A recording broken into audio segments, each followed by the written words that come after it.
ہمارے ایک دوست نے ایک واقعہ سنایا تھا قبر کے عذاب کا. مجھے یقین نہیں تھا, میں نے کہا ایسا نہ ہو ان کے دماغ میں تخیل ہو. تو میں نے اس کی تصدیق کروائی اس علاقے میں, اس گاؤں میں, اور لوگوں کو کال کر کے پوچھی ایسا, انہوں نے کہا ایسا ہوا ہے. پھر مجھے یقین آیا. وہ قبر بار بار نا اس کو نکال کے باہر پھینک دیتی تھی, بندے کو ڈالتے تھے قبر میں. اس نے بہت سے علماء شہید کروائے تھے نالائق نے. اس کا جرم یہ تھا کہ وہ مخبریاں کر کے نا علماء کو قتل کرواتا تھا. اس مخبر کے ساتھ ایسا ہوا اس گاؤں میں جب اس کو دفنایا ہے.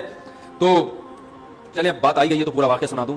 تو وہ جنہوں نے دفنایا نا, وہ ان سے میرا بھی تعلق تھا, میرے بیان سنتے تھے. تو مجھے آ کے انہوں نے واقعہ سنایا کہ ایسا کوئی مخبر تھا جو علماء کو شہید کرواتا تھا مخبریاں کر کے.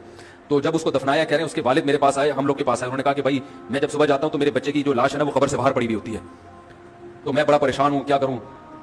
تو ہم پھر دفن کرتے ہیں تو اچھا قبر بالکل صحیح ہوتی ہے اوپر سے, اور وہ بندہ باہر ہوتا ہے, وہ دوبارہ بند ہو جاتی ہے قبر.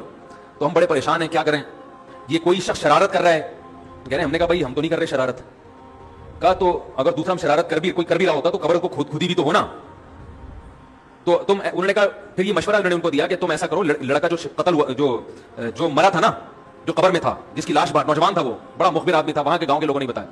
تو اس کی لاش جب باہر پڑی ہوتی تو باپ اور بھائی کو لوگوں نے مشورہ دیا اس لڑکے کے کہ تم لوگ رات کو قبرستان میں جا کے بیٹھ جاؤ, پہرا دو کہ کون آتا ہے نکال کے جاتا ہے اور قبر کو پیک کر کے چلا جاتا ہے.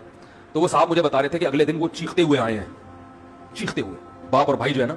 کہہ رہے ہم نے رات کو منظر دیکھا کہ پہلے ہمیں رات جب اندھیرا ہوا ہے نا تو قبر کے اندر سے چیخنے کی آواز آئی, اور ہمارے سامنے قبر کھلی ہے تو ہم نے اس لڑکے کو دیکھا کہ آگ جل رہی ہے اس کی لاش پہ, اور وہ ایسے ایسے اپنے سر کو پیٹ رہا ہے. کہہ رہے ہم تو خوف کی وجہ سے بے ہوش ہو گئے, ہمیں نہیں پتا اس کے بعد کیا ہوا. ہوش میں آیا تو وہ لاش باہر پڑی ہوئی تھی. تو میں نے کہا یار پھینکو بھی دنیا میں کم نہیں ہوتے. تو میں نے پھر تصدیق کے لیے ایک دو لوگوں سے رابطہ کیا, انہوں نے بتایا کہ ایسا ہوا ہے ہمارے ساتھ. تو یہ جو ترکی کا جو تھا نا اتا ترک, وہ مصطفیٰ کمال کو میں اکثر بیچارے کو کمال اتا ترک جو ہے نا, تو وہ غلطی سے کئی دفعہ میں نے کمال اتا ترک کے چکر میں مصطفیٰ کمال کا واقعہ بیان کر دیا. وہ مصطفیٰ کمال کا نہیں ہے, وہ کمال اتا ترک ہے. تو بھائی مصطفیٰ کمال اگر سن رہے ہو تو پیش کی معذرت.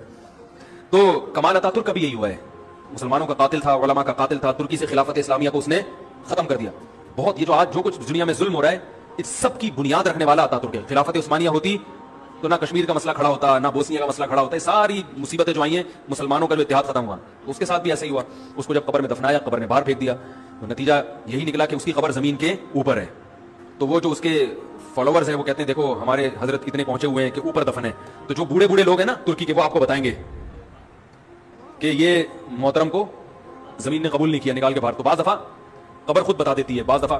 اچھا مجھے چلیں چھوڑیں, بات سے بات نکل جائے گی, وہ ہمارا موضوع رہ جائے گا. تو فرشتہ کہاں پہنچا؟